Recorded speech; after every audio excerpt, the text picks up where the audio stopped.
Today we are going to discuss electrostatics. In continuation, topic for today is energy stored in a parallel plate capacitor. Because syllabus you are having parallel plate capacitor, so when I am talking about the energy stored, I am talking in a parallel plate capacitor only, and you will be finding the energy density. We are finding the expression for the energy stored in a parallel plate capacitor. These are two parallel plates. As I have told you earlier, parallel plates are of infinite length, and the distance between these two plates is very small, which we have supposed here as a small d is the distance between the two plates, and A is the area of cross section, sigma is the surface charge, density plus q minus q are the charges. Then you can write the expression for the potential difference between the two plates. Here V I was saying is a symbol for potential difference, as this is known to you from your previous knowledge also. So this formula you can write for V, which is equals to Q upon C. Of course, C is the capacitance of the capacitor, Q is the charge on either of the plate, magnitude we have to take for the charge. Now, if you take small charge from one plate to another plate, let some small charge dq is transferred from plate second to plate 1, then small work done dw will be given by v dq. And the value of V potential difference is Q upon C. So you can write Q upon C into dq. And so total work done which is there, that will be taken by the integration, that is from 0 to Q. We have to transfer the total charge, say capital Q, from one plate to the another plate. Then from 0 to Q, when you are taking, this is Q upon C into dq. And you know the formula for integration. C is the capacitance, it is constant, can be taken out. Integration of Q into dq is Q square by 2. So Q square by 2 within the limit 0 to capital Q, of course upper limit minus lower limit. So you are getting this expression for the work done. So you can find the total work done, which is coming out to be 1 by 2 Q square upon C. And this work done is stored as the energy in the parallel plate capacitor. So you can write it as U.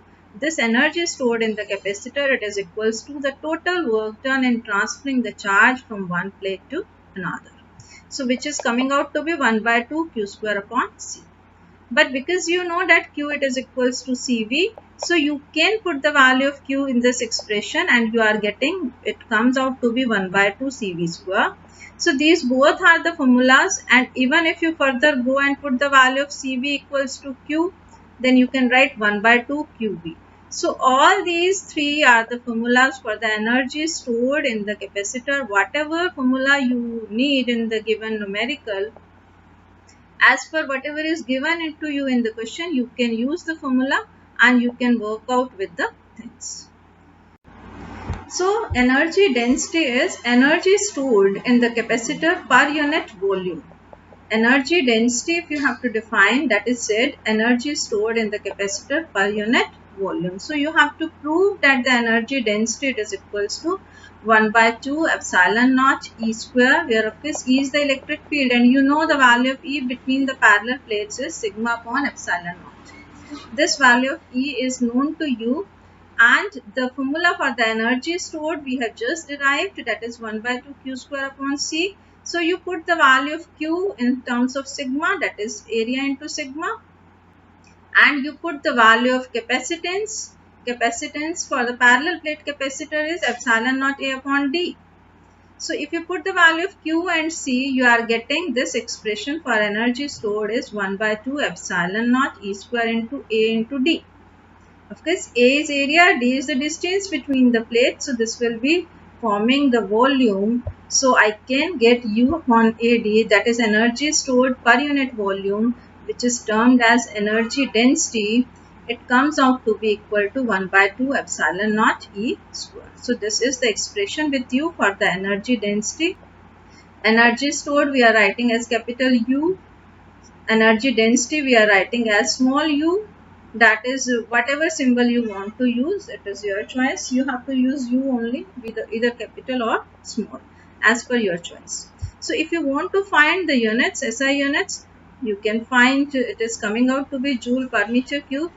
But whatever quantities we are using, for everything you should be knowing the units and dimensions, like for susceptibility, for polarization, for energy, energy density, all this you have to work it out yourself.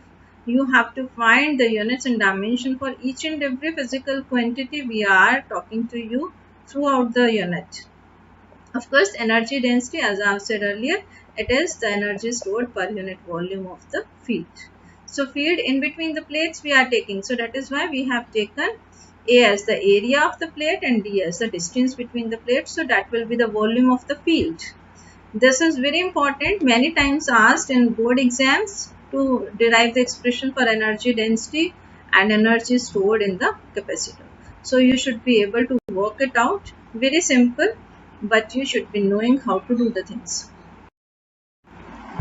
Now the thing is, if I have the capacitors in series or in parallel, like we have already done series combination, parallel combination, then what about the energy stored? If in place of one capacitor I am having n capacitors with me, then what will be the energy stored in that combination of capacitors? So for that, of course, for series combination, you all know charge is constant. Circuit diagram already discussed with you.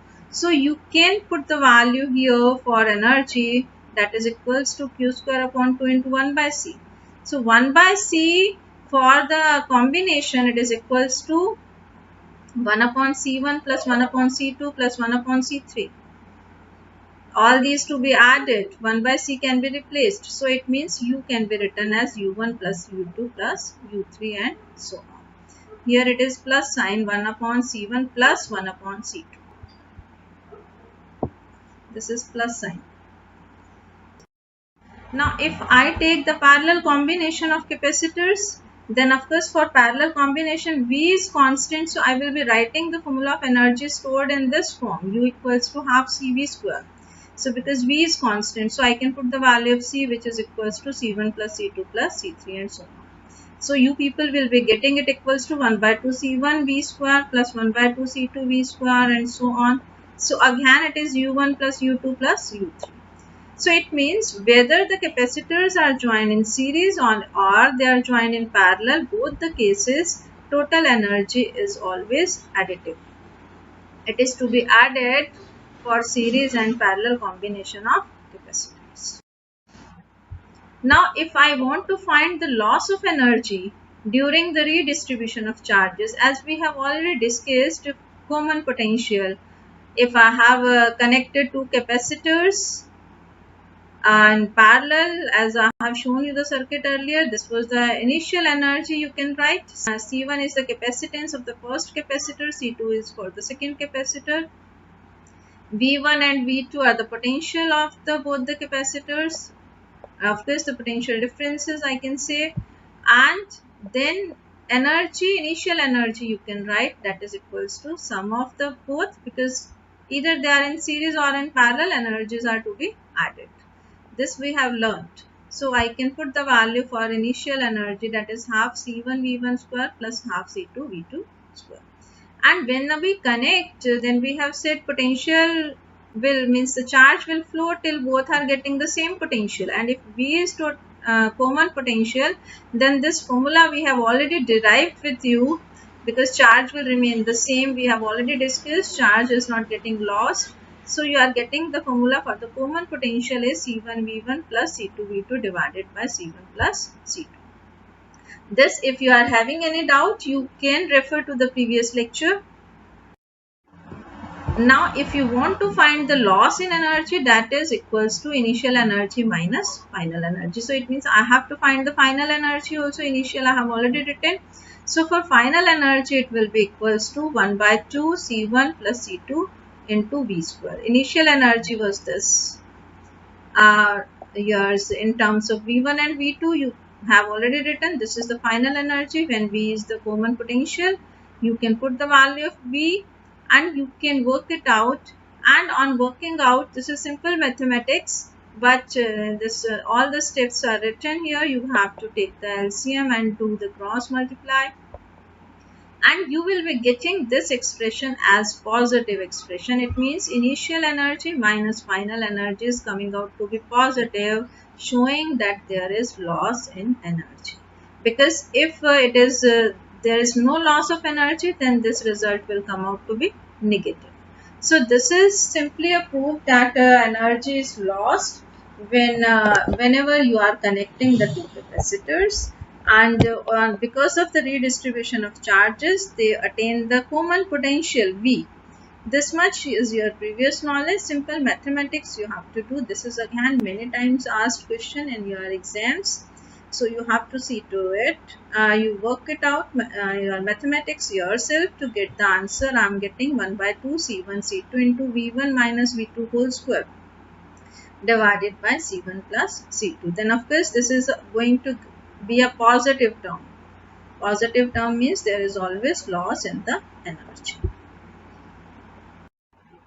Now we have to discuss effect of a dielectric when the battery is kept disconnected from the capacitor. It means I have already connected it with the battery and then disconnected, means I am not now giving any potential. So potential difference initially, if it is V0, capacitance is C0, charge is Q0, we are supposing electric field E0, and energy stored before the dielectric is inserted is U. Then you can write the expression for the charge, which is equals to C0 V0. E0 will be given by V upon D because of the relation between E and V, you know, electric field and potential difference. Energy also we have derived. Now disconnecting the battery and you are putting a dielectric slab equal to the distance between plates, then what will happen? Because you have disconnected the battery, so charge will remain the same. While if you talk about the electric field, because you are introducing the dielectric slab, then this is, you have already studied that electric field will become 1 upon k times the initial electric field. So it means electric field is going to get reduced, because k is always greater than 1. I have shown you all the values in the previous lecture, so all the lectures are very much related, and that is why I am asking you, if you need, you can refer to the previous lecture anytime. Now what about the potential difference? Because E and V are related, so if E is decreasing, then V will also decrease. And what about the capacitance? If you find the value of, by putting the value of V naught, V will become equal to V naught upon K. Charge is remaining same, so you are getting capacitance equals to K times the initial capacitance. So it means capacitance is increasing K times. And what about the energy stored? Energy stored, if you are willing to find, again you can use the formula for energy, that is half CV square. You can put the value of C, which is K C naught. You can put the value of V, which is V naught upon K. And as a result, you are getting, the result is coming out to be U naught upon K. It means energy is decreasing by the K factor. So it means electric field, potential and energy, they are decreasing, but capacitance is increasing. So on that basis, numericals can be framed. The second case with you is that I want to introduce the dielectric slab, but battery remains connected. It means earlier we have discussed when battery we are disconnecting on introducing the dielectric. Now it remains connected. So this is the same way we have written parallel plate capacitor, capacitance E0, charge Q0, potential difference V0. These are my initial values as we have supposed earlier. And this much you can write again from your previous knowledge, that Q0 equals to C0 V0, E0 equals to V0 upon D, because V0 is the initial potential difference and U0 is half C0 V square. So now what happens, battery is connected and you are introducing the dielectric slab equal to the distance between the plates, D distance. Then what will happen? Because you are not disconnecting the battery, so potential difference remains constant, but capacitance, it is increasing. Charge, it will increase because charge is given by CV and C is increasing K times. Then charge will also increase K times.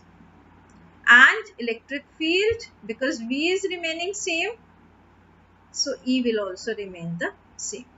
And energy stored, if you find by putting all these values for C, then you are getting it K times the initial energy. So it means energy is increasing, your electric field remains unchanged, charge is increasing, capacitance increases, potential difference remains constant. All these things you should be able to understand so that you are able to apply in the questions. Just for your help, this is written in the tabular form so that you can keep the things in your mind. To revise, you can always keep it in the tabular form. This is all about the theory part of the first unit we are going to finish. So few numericals I have taken for you people. That is, the first question is saying that a network of 4 capacitors are there as shown, C1, C2, C3 and C4. They are connected as this way, and 500 volt is the potential difference which is applied across the ends as shown in the diagram. So of course you have to find the equivalent capacitance and charge on each capacitor. They may ask the potential. Also potential on C4 will be 500 and potential on this combination will be 500. So on different capacitors also you can be asked to find the potential. So when you know the formula Q equals to CV, you can do various numericals. This is just the simplest one, I think. From the diagram it is clear that C1, C2 and C3, they all are in series, and this C4 is in parallel with this combination. So you will be working this part first, C1, C2, C3 in series. You will apply the formula for series combination, that is 1 upon C equals to 1 upon C1 plus 1 upon C2 plus 1 upon C3. And they are saying each capacitor is of 12 microfarad. So I will be getting the result in microfarad. If I simply put the value 12, we are getting the equivalent capacitance equals to 4 microfarad. Now C dash and C4, they are in parallel, so you will be applying the formula for the parallel combination, that is C dash plus C4, and you are getting it equals to 16 microfarad on simply adding 4 microfarad with 12 microfarad. So this is the result for the first part, which is to find the equivalent capacitance of the network.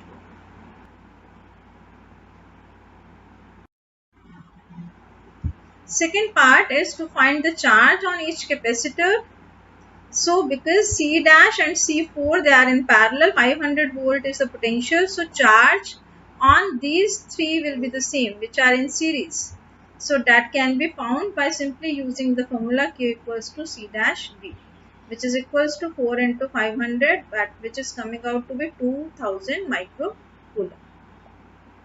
So each C1, C2 and C3 are going to have the same charge, 2000 microcoulomb, and charge on C4 you can find Q4 equals to C4 into V.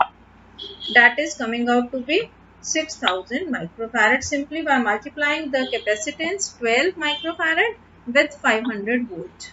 Let me move to the next question. That is two identical parallel plate capacitors C1 and C2.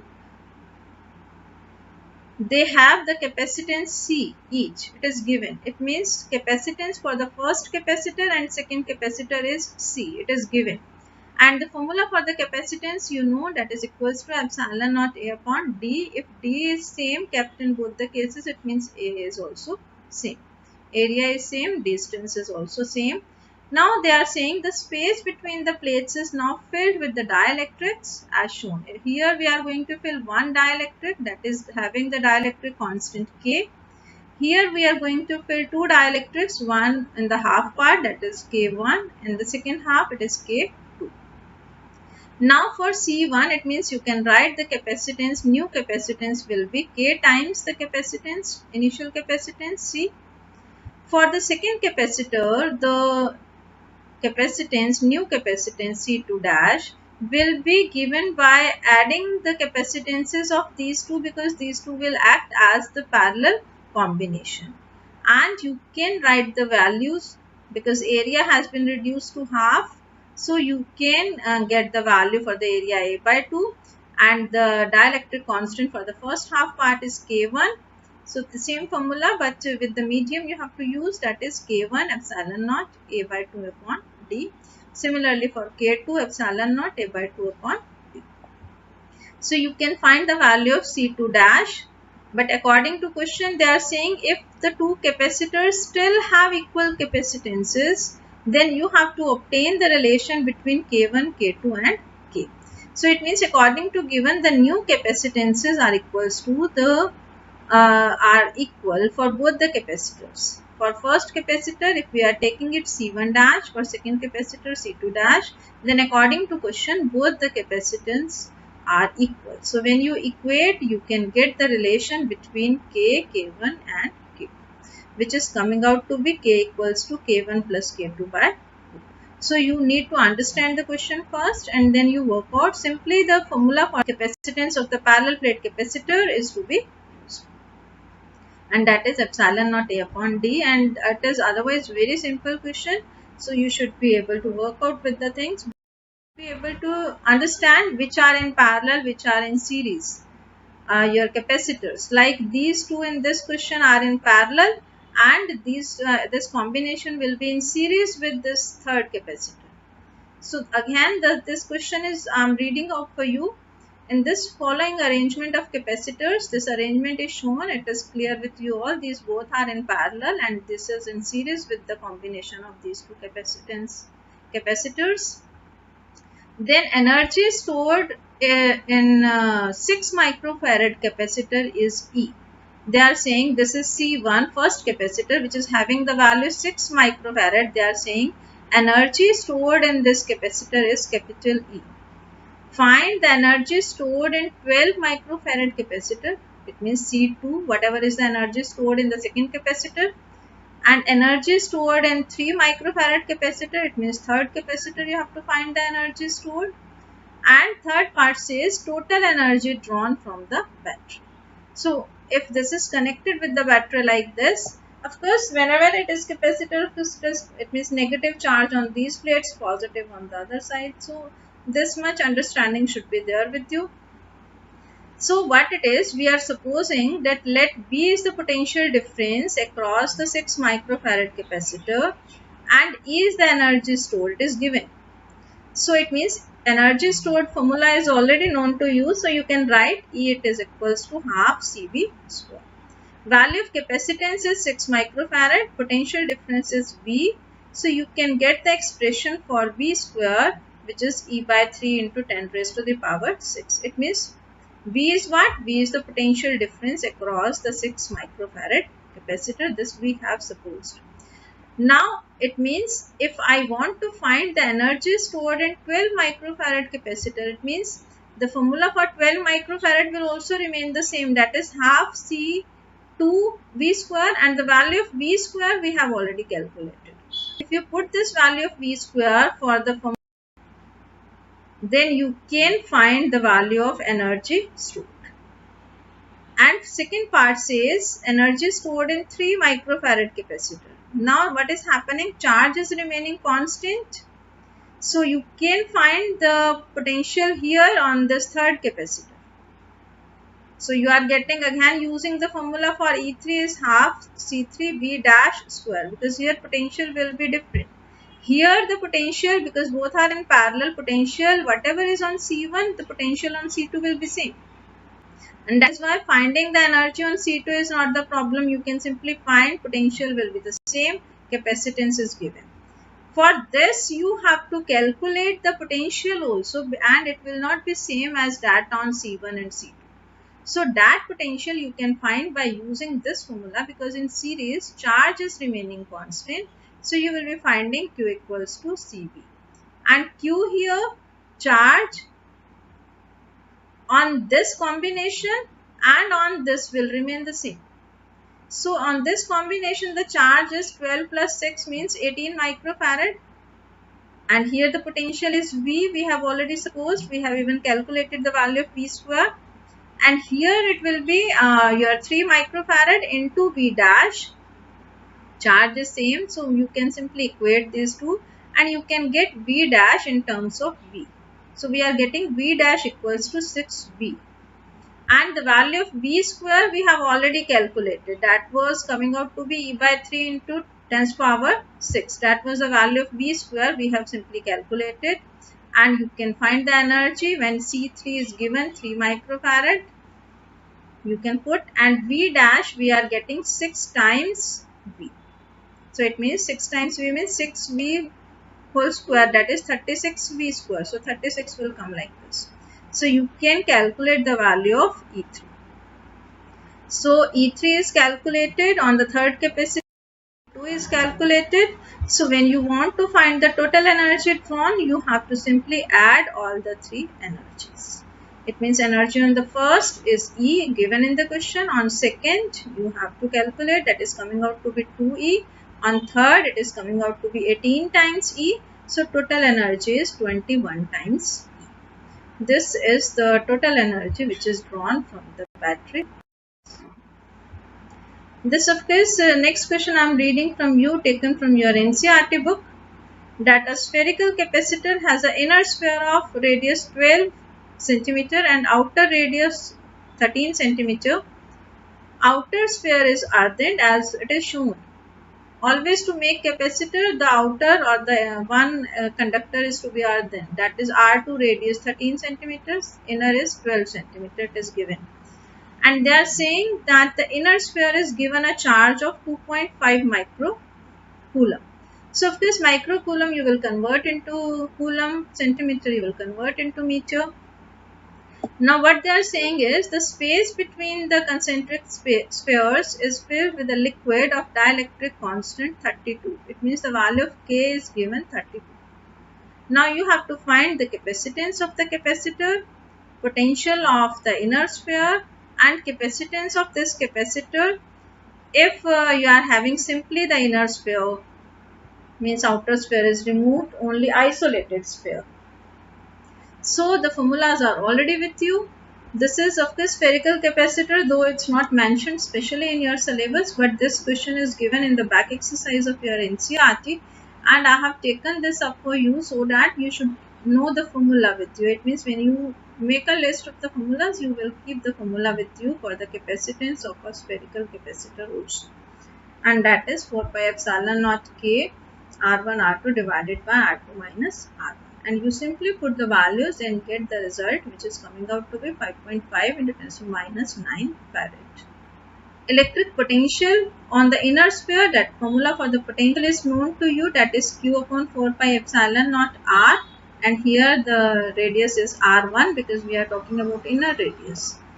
And similarly, if you have to find the capacitance of the inner sphere, again you have to use the formula for an isolated sphere, that is C equals to 4 pi epsilon naught R. 1 upon 4 pi epsilon naught is 9 into 10 to the power 9. So this is written in numerator. So 9 into 10 to the power 9 will go in denominator, and you will be putting the value of R, that is 12 into 10 to the power minus 2 meters, and you can get the result for the capacitance, which is coming out to be 1.3 into 10 to the power minus 11 farad. Of course, you can see that this capacitance is decreasing. First case, when you are talking about the spherical capacitor, capacitance is 5.5 10 to the power minus 9 farad, and here it is coming 10 to the power minus 11 farad. So that is simply to show that if I have simply an isolated sphere, then the capacitance is going to be less. And when I have the two plates separated by the small distance, and that is further filled with the dielectric, see dielectric constant, if the K is there, then capacitance is increasing. So if I am using some dielectric like paper, mica, or any other dielectric if I am using, then I am increasing the capacitance of the capacitor. It can be parallel plate capacitor, it can be spherical capacitor, it can be any type of capacitor, but the dielectric, whatever you are using, that will affect the capacitance of that capacitor. C becomes equals to K times C naught. Thank you everyone.